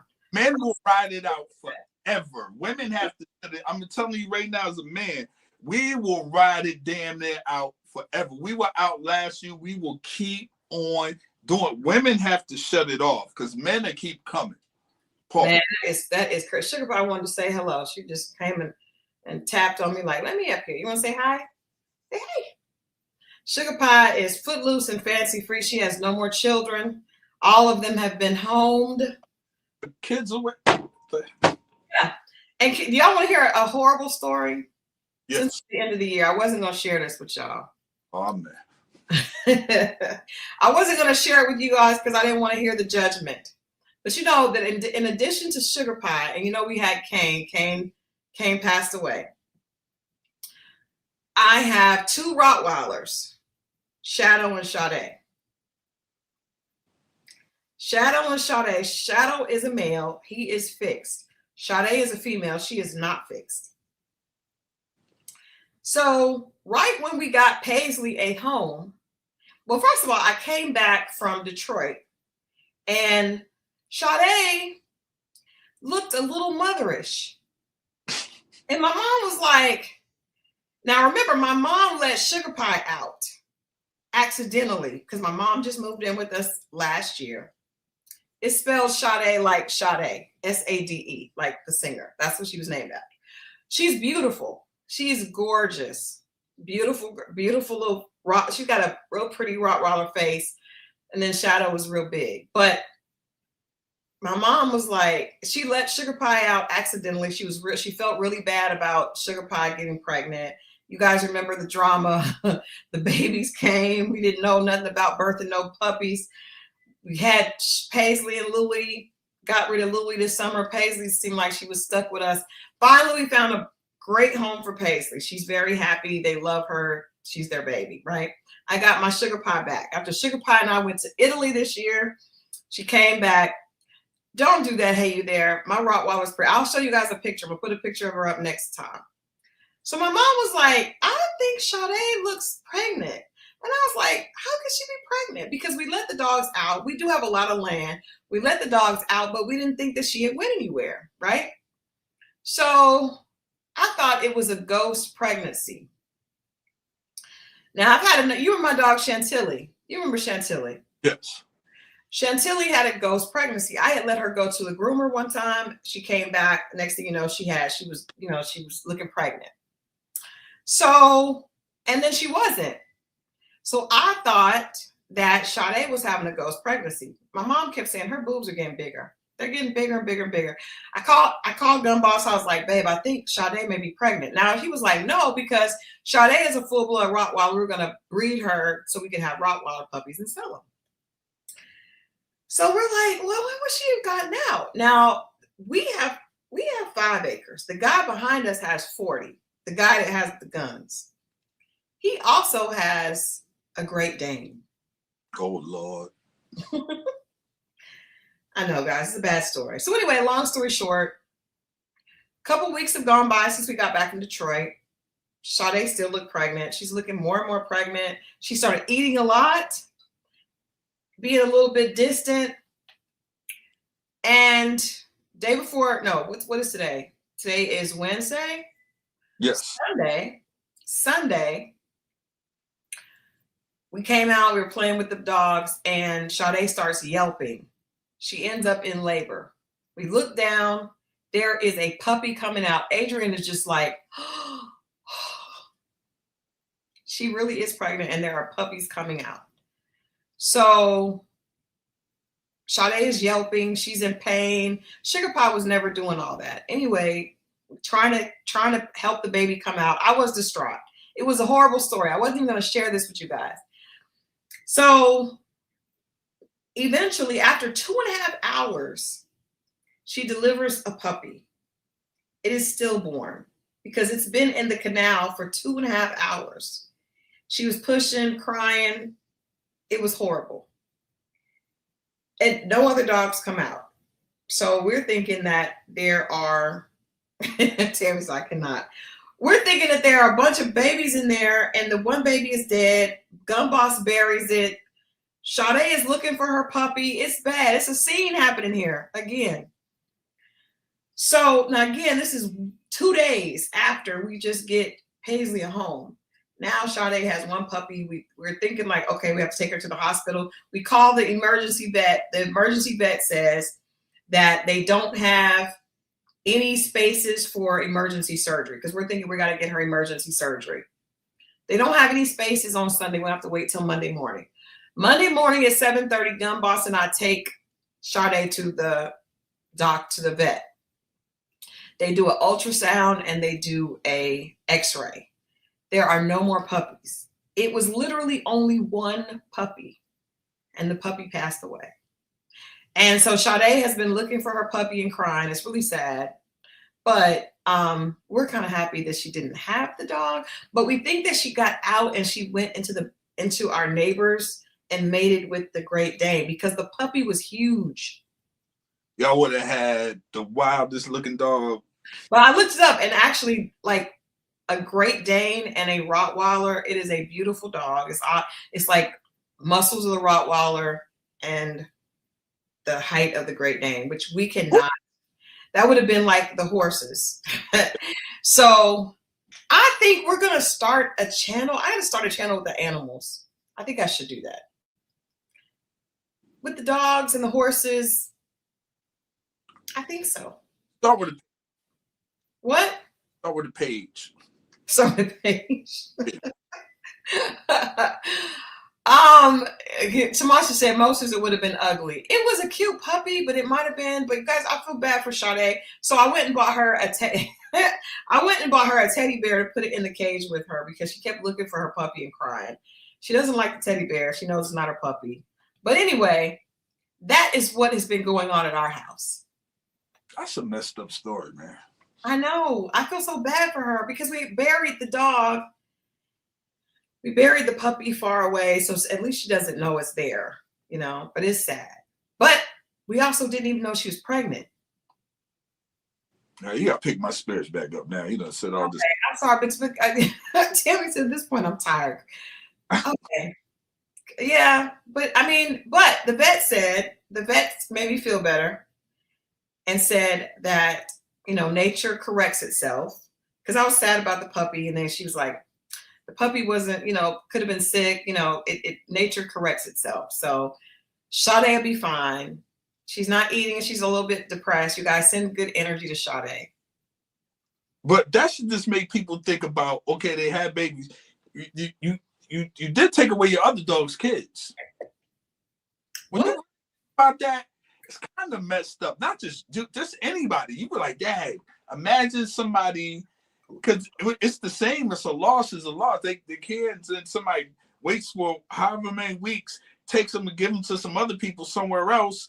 And that's really, I mean, I understand that's how it goes, but when you really think about it, but the weird thing about it, Sugar Pie was ready for her kids to go. She did like them. She did like them at first, but after a while, they were getting on her nerves. She was ready to go back to this because she was like, you see, she's laid up on me. She's laid up on me. Look at Mama.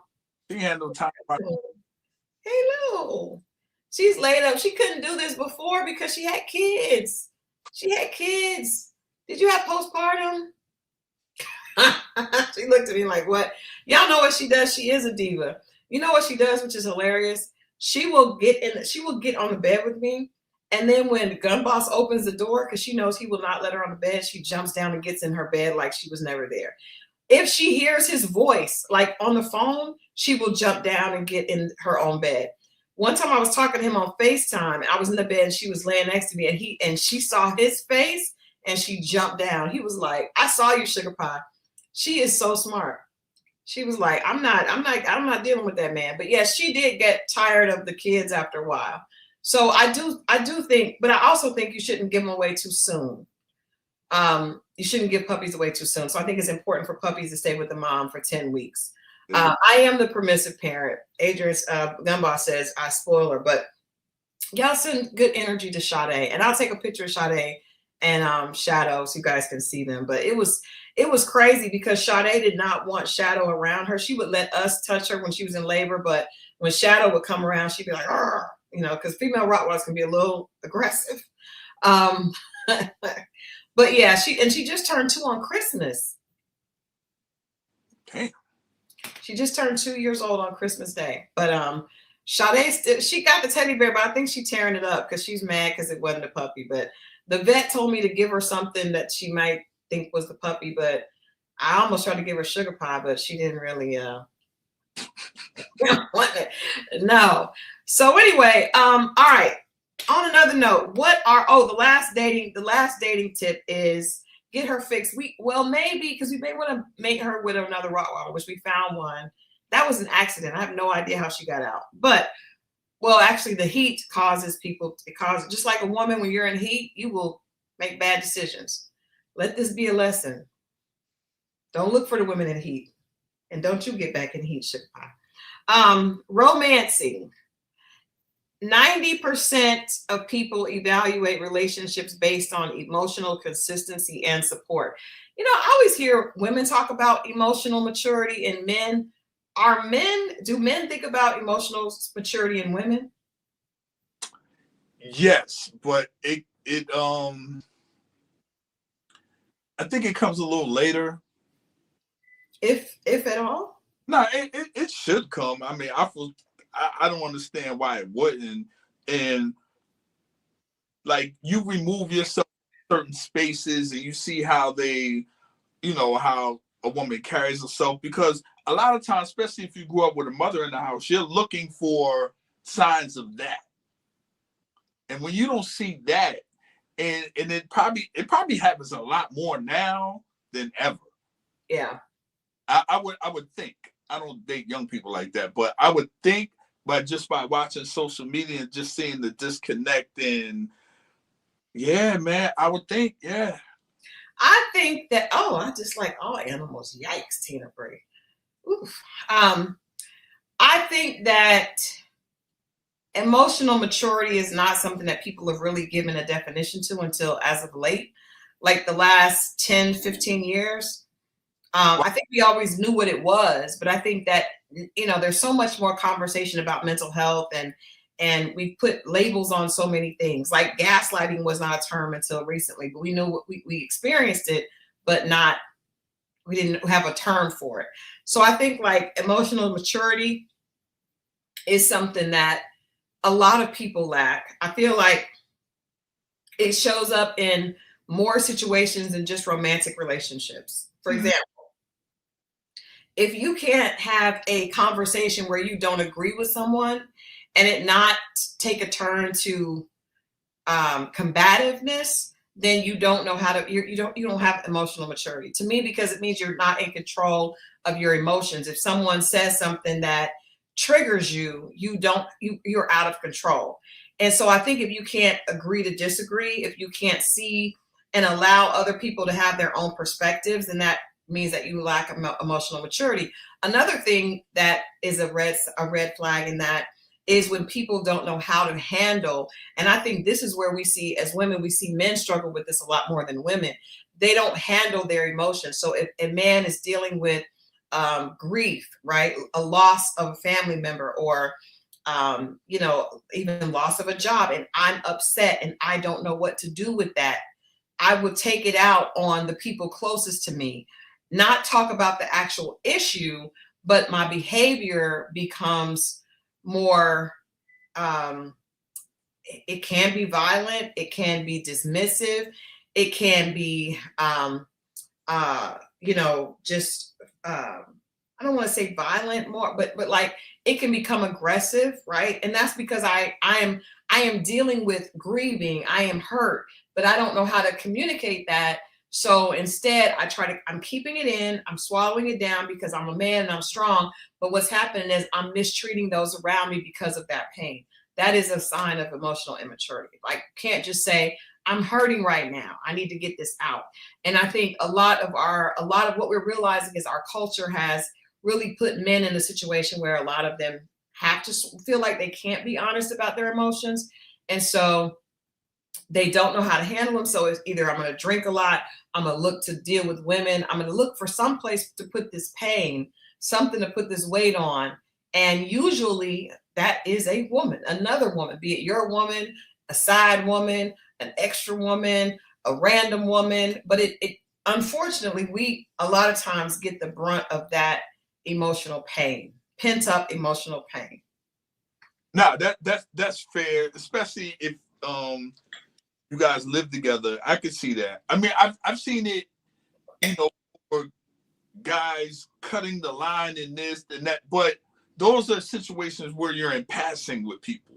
Mm-hmm. But when you have to come home to somebody, I would assume you're right, that person would get the blunt of it. And that's tough, man. That's really, really tough. Yeah.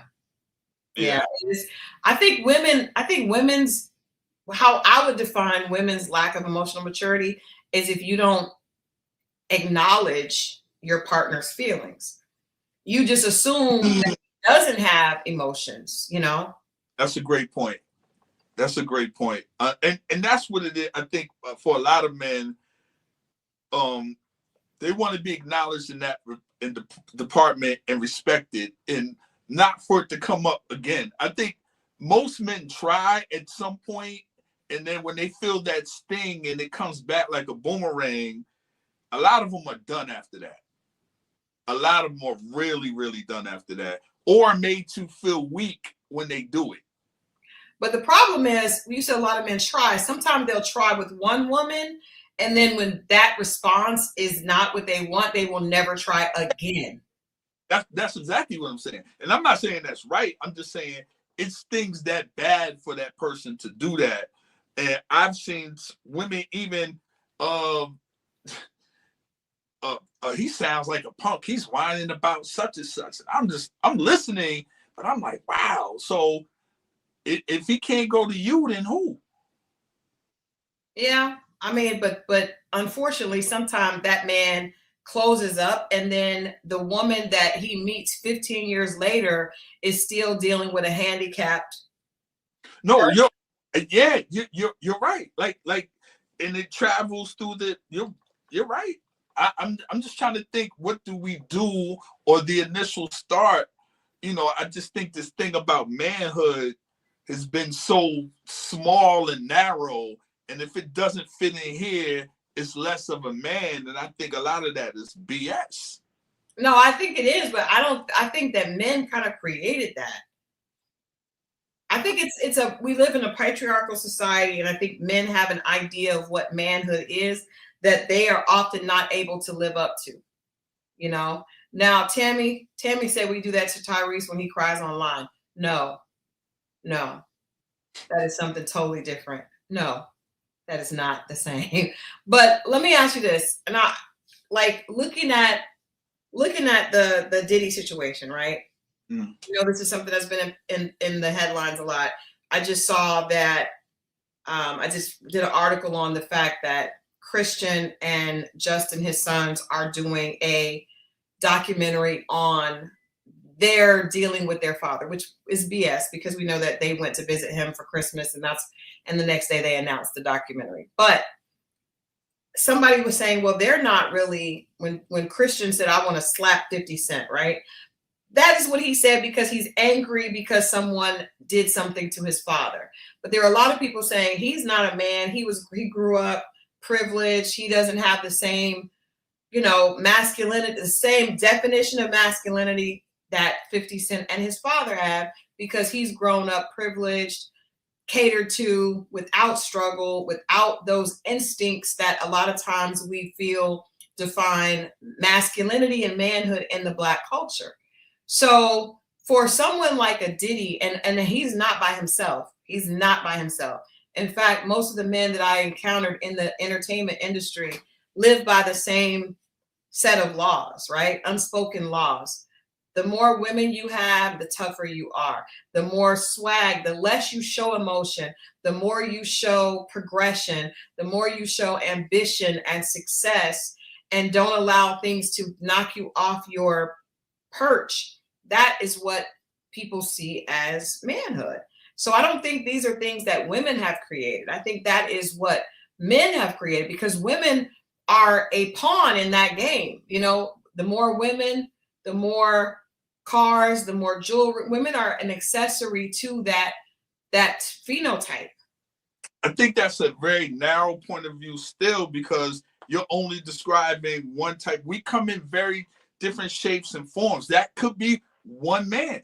Okay, then there's another man that does none of that and considers himself. It's more than just the success of a man. It's more than just the struggle of a man.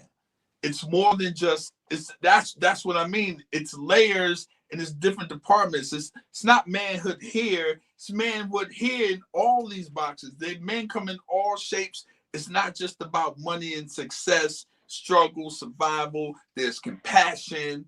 There's different. But I mean, do you think that we celebrate that as a whole? Like I'm saying, and I'm saying like literally the situation with Diddy was in the entertainment industry. But when I think of like manly men, look at the movie Fences with the Honorable Denzel Washington. That man was considered not necessarily successful, but hardworking. I don't show a lot of emotion. I hang out with my friends. We don't see examples of manhood where there's this downloading of emotional burden. You just don't see that. I haven't seen that. When you see men groups, especially once they get older, and the problem is they're not reaching back.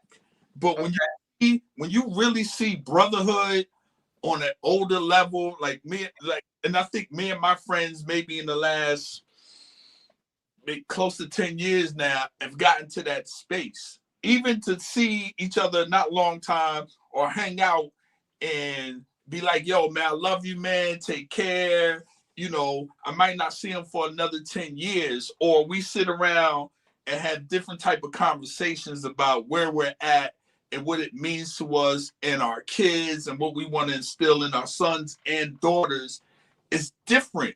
Then my daddy and them didn't have that conversation, and they didn't feel comfortable enough to even say no stuff like that because a lot of times they were too busy in trying to figure out their own stuff, going to work, put food on the table and all this. But once you start to go back, and then especially once a lot of us start being raised by mothers and realizing that a woman, I believe, she can instill enough in this man to where he's respected by other men. He has another layer. Maybe he has a sense of compassion that the father didn't give. You and I had conversations on what a child is. They need both sides. So if you get the guy that only had the one side, those are those guys.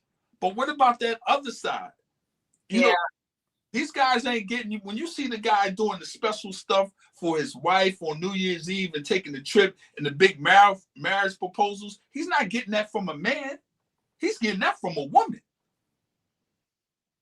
I know, and I think the sad thing about that, and I know we're going to move on to things we're leaving behind in 2022. I mean, 2026. Huh?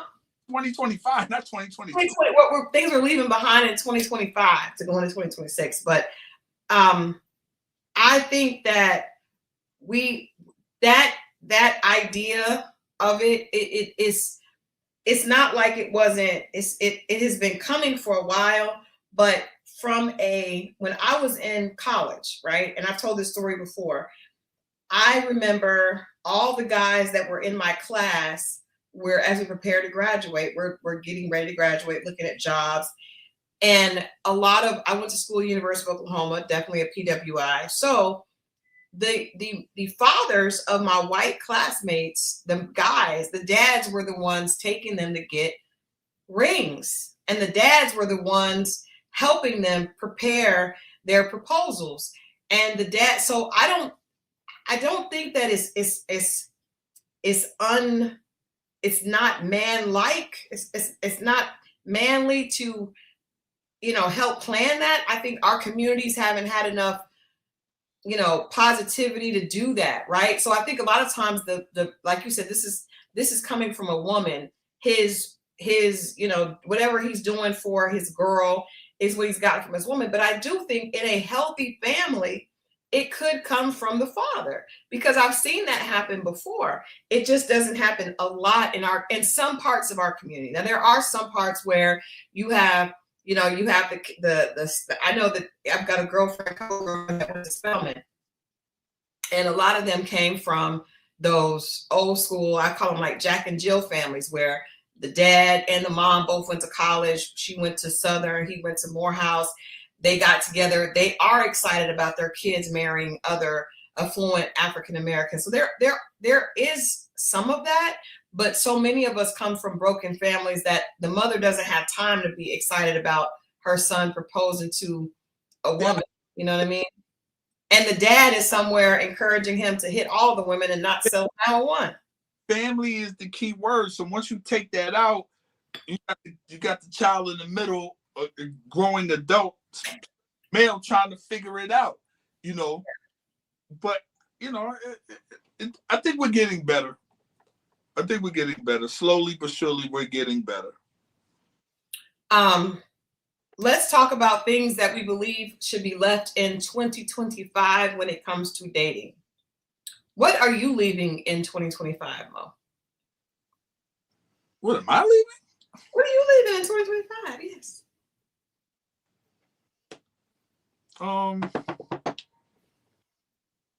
I want to say something so bad. Say it. This is the time. I'm just, listen, man. I just be a better individual than I was the year before, and things are looking kind of good right now. You're gonna have to give us something. That ain't nothing. No, listen. I'm staying on course of what I'm doing right now, and it's working. That's it. I'm trying to step into things being assured. Maybe when it comes to dating, Mo. Oh man. When it comes to dating, Scorpio Mo, what are you not taking into 2026? The bullshit. Not because I didn't really receive a lot of BS this year. No. I don't know. I wasn't really mad at what I was doing dating this year. Lauren says, stop waiting for apologies, explanations, and just let it go. Closure, you don't need it. I agree. Sometimes you have to create your own closure. I'm gonna try not to block people. You're gonna still do it. I'm not gonna hold you to that. Mo will block somebody faster than and see, I'm the opposite. I do not believe in taking aspiration away from people. If they need to be inspired, I welcome them to look. I'm not hiding nothing. If your eyes can't take the sun, then put on some sunglasses. I am not taking that away from you. Now, not Lauren says she has 250 plus people blocked. That's what I'm talking about. Lauren, let them people look at the sun. I just feel like I can't. I will not let people feel like they bother me. You are. What are small things to a giant? But that's how it don't bother me. It don't bother me so much that, you know what, don't bother me. I don't ever see you. You don't ever see me. Boop, block. I just feel like if I block someone, then they would know I cared enough to look their name up. You're overthinking it. They don't think. People just think different ways, but I know what I think. When someone blocks me, I laugh and I think, oh, they're bothered. I'm living rent free in their head. Once I block them, I don't think about them people. It's funny thing is, I don't even know when people unfollow me. Like, I would not know. I remember I had someone tell me, well, I had unfollowed you, and I was like, oh, I did not even, like, I would never, I just don't put that much attention into social media to where I would go to your page to see if you're following me. I just don't. Hey. Well, okay, what else are you leaving? What else are people leaving behind? You guys, let us know in the chat. Put in the chat, what are you leaving? What do you think men should be leaving behind? And I'll tell you what I think women should be leaving behind. I think that men need to leave behind this question of what do you bring to the table?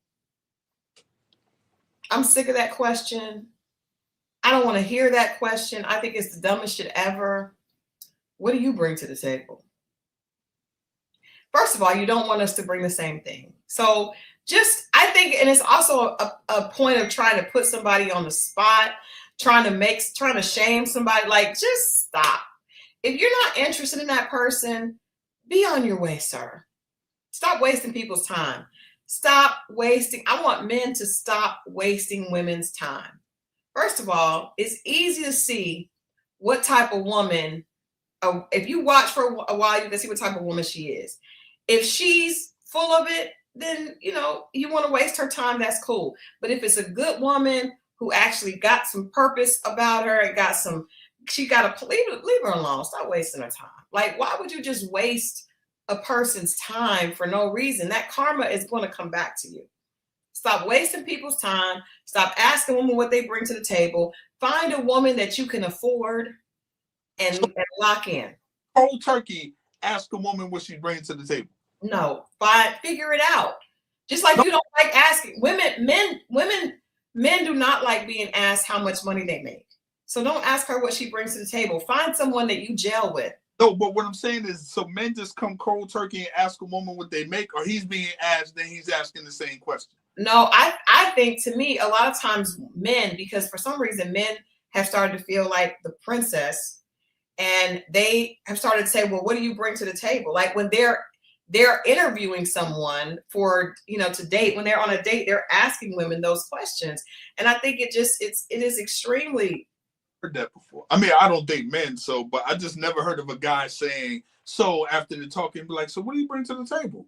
If they're asking that, that's crazy. But men are asking that, what do you bring to a relationship? What do you bring? It's lame. And I think you don't have to ask. I think, yes, Lauren, let go of that hair if you're balding. I also would like us to leave inks and dyes in the past, in 2025. Stop it. If you don't have it, let it go. Figure out, and I promise you this, men, this is what I promise. If you have to go bald, what you should do is go to the gym, because I promise you, a bald head and a nice set of shoulders are great compliments for one another. So if you have a peanut head and you feel like you don't look, then you just need to go to the gym. Go to the gym. Yeah. I mean, I know you have some coming for us. I'm just listening. I think date within your financial resource class. If there's a woman that, if she looks like you can't afford to do that upkeep, then you probably should not date her, because she probably would want you to contribute to that upkeep. If that's not what you're into, and it's okay. Everybody should date within their own, date within your range. Everybody. Can I piggyback off that? Please. build you a program. Look at it like that. Look at it just like that. Build you a program that you think would be inviting to the ladies. Give us some clarity on that. Build you a program to where she wants to be a part of it. I love it. Like from how you move to from inside and out, how you eat, your place, your car, how you are living. Build your program to where it's inviting to the type of women you like. Because what it is, I think it's a bad move most times for a man to step into a woman's program and expect to lead. I don't think that's attractive to them. Cannot lead, yeah. Look at it as you're a university and you want to attract this athlete in high school. When they come to visit or they see you playing on TV, you have a program. It looks good, your school, whatever the stuff, the jerseys and the rafters, the fact that you were on television, that's your program. You're showed on your school, all this stuff, right? So yourself like that. Build you a program. This causes you to focus on you. Now, here's what I will tell you. The more you focus on you, the more they'll focus on you. That's fair. But the more you focus on them, there's another guy that's focusing on, I'm telling you, and I learned this. The more you focus on you, they're more attractive. The less they stop giving them too much attention. She wondering why you ain't doing you, or how come you ain't keeping you. I'm telling you, this is it. They'll come. You don't have to go. I promise you. And then they'll be like, there ain't nobody approaching us. Yeah, I'm focused. And then she'll start compromising. I'm telling you, build you a program, they'll come. But build it for the woman you want. Don't build the program for this type of chick when you want. Find the chick you want, understand who she is, and if you want that, build a program for that. Well, I will say this. I think there could be a little danger in attempting to find a woman based on the external things. Because you can build a program and you can do all that, but if she doesn't really like you for you, she's going to be off to the next one. You want her to be off to the next. Guy, bye, go. You're not for me. I don't want nobody staying around. You're like, well, she had to let her go. That's different now. Okay, if you're saying that, you really want the woman that's there for you, not the woman that's just attracted to what you're building. They do you a favor. That's true. That men too, women. We have to, and women, I think you know what I want women to leave behind? I want my sisters. I want my sisters to leave behind asking God to remove people out of your life. I'm speaking on behalf of our Father God.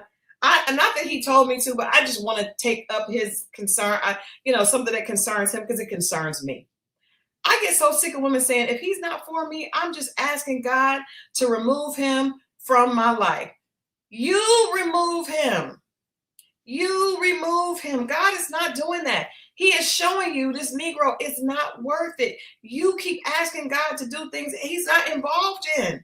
You live down here on the earth. Every time the man calls, you open the door and let him in. He ain't did that. You do it. Stop doing that. Women need to stop. Well, I'm just asking, just please take this away from me if I'm not supposed to have it. That is the dumbest shit. And I have friends that say this. I'm like, come on, man. It don't work with the desserts you got. It's not work with the men. You know what? Why is it always a weight thing for you, sir? It's always a weight thing. It's really a temptation thing. We going through this because I'm going. Hey, trust me, we all go anyway. He done showed you. He done. Trust me. And we all have done it. Now, I wouldn't even say it. I'd be like, I'm just being stupid. I know when that number calls, I feel something down deep in my spirit. It's like, I'm weak. If you know you're weak, block him. Now, that's the person you need to block. That's why blocking is, listen. No, you block the one that you don't have the power to turn down. And you know what you do? What I've done is I put them in my phone as no. So it's probably like 5 of them, 5 to 10 no's. I don't know who is who. So when that person calls, it's just a random no. No, ma'am. No, ma'am. Now, I cannot delete the contact because then if they call, I know the number. And then the number calls. Well, I guess you could block the number. But I put them all as no. That way I know one of them is calling. But I don't know which one it is, so I can't respond because who knows which no it is. And I do delete all photos, all messages, because women, we will go back through those messages and be reading messages from 6 months ago. Well, what did he mean when he said this? He doesn't mean anything. And exactly whatever he said. Well, most of the time, it's not even what he said, it's what he did. Because he'll say whatever, but it's what he did. What did he do? Not a damn thing. Let it go.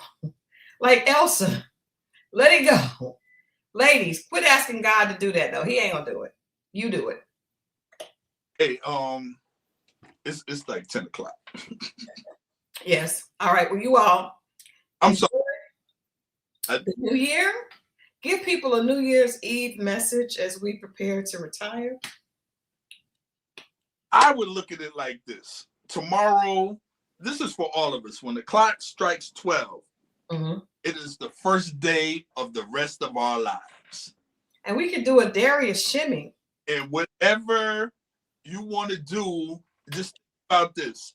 Think about the rest of your life. Whatever happened before 12 is over. But we are moving forward. We are looking forward. Tomorrow, first day of the rest of all of our lives. And let's live life that way. I like it. I like it. Mo is ready to go. I like it. I think do a little Darius shake to bring money your way because it definitely worked for him.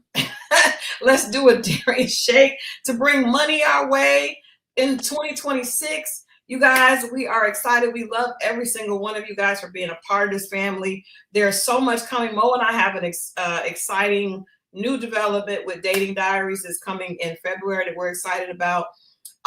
And we will be back on Friday. First show of the new year is Friday for Ready to Love. Lauren, we're going to eat y'all up. I don't see the episode. We're going to eat y'all up. It's going to be good fun. On Friday, 10 o'clock, Ready to Love. Happy New Year, you all. Tomorrow is the first day of the rest of your life. All things that have happened up until now are no longer important. They're irrelevant. The only thing that's important is moving forward. Moving forward. All right. All right. Happy New Year. Yeah, y'all. Be safe, please.